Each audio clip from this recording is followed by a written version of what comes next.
Welcome to my day 19 of my 31 days of Ghoulies Terror Reviews.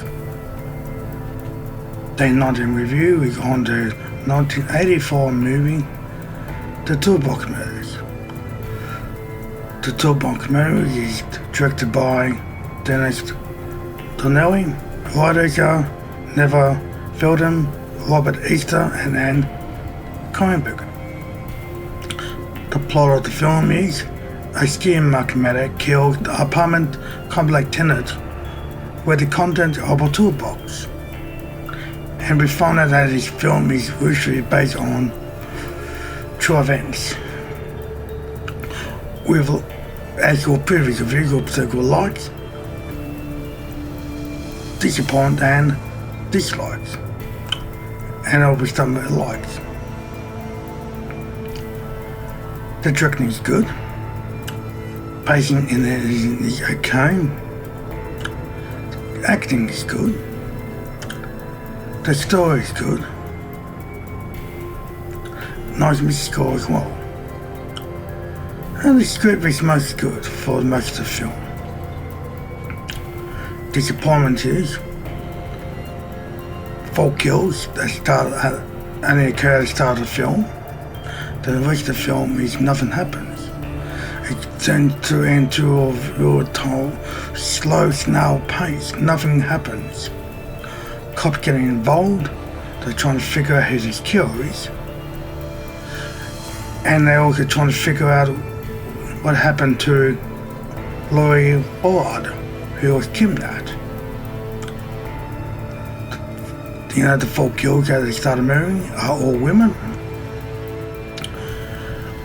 You know, the first victim, killed with a drill. Second victim was killed with the back of a hammer. Third victim, screwdriver for the chest. Fourth victim, nails to the head. Of course, a couple more kills at the end of the film. We soon find out that when you get to the second half of the film, the kidnapper was Vance Kingsley. He kidnaps Laurie Bullard, sister to Joey Bullard.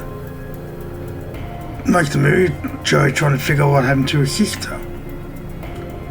We find out that Vance was the kidnapper and he was the uncle to Kent Kingsley. Because the mother, Joanne Bullard, mother to Laurie Bullard and Joey Bullard, she's trying to wants to know what happened to her daughter as well. It gets to the end of the movie, Joey goes to Vance's place by himself and finds the toolbox. Finds the tools inside all covered in blood. Of course, Kent walks in and he talks to him about Vance. His uncle Vance is the killer. Of course, he doesn't believe him and tries to convince him that all the tools are all stained and, rusted or whatever else, To eventually say, what I want to do, to get away with my family. So he kills Joey by covering with oil and to set him alight. Kent goes into the house and where Laurie was tied up. He finds out his uncle Vance was the killer. They go into the kitchen to talk and a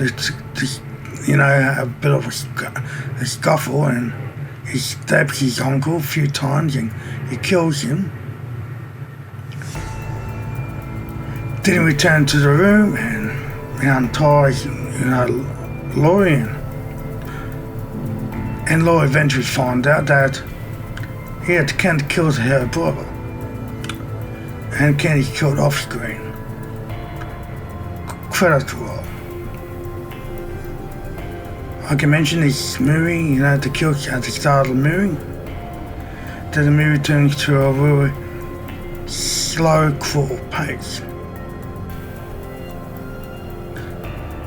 So some of the pacing is actually quite slow. Dislike? None. So when it comes to the verdict, the directing is good, story is okay, the script is good for most of it, acting is good, ending at the pace is okay for most of the film. The kills occur only in the first 20 minutes after the movie. Then the movie just goes very slow, and then you cops get involved and the kidnapping, and then we find out who the killer is and what kills happen in the film. Yes, so due to what happened after the first half an hour, we got slow, so I can't give no more a 7 out of 10.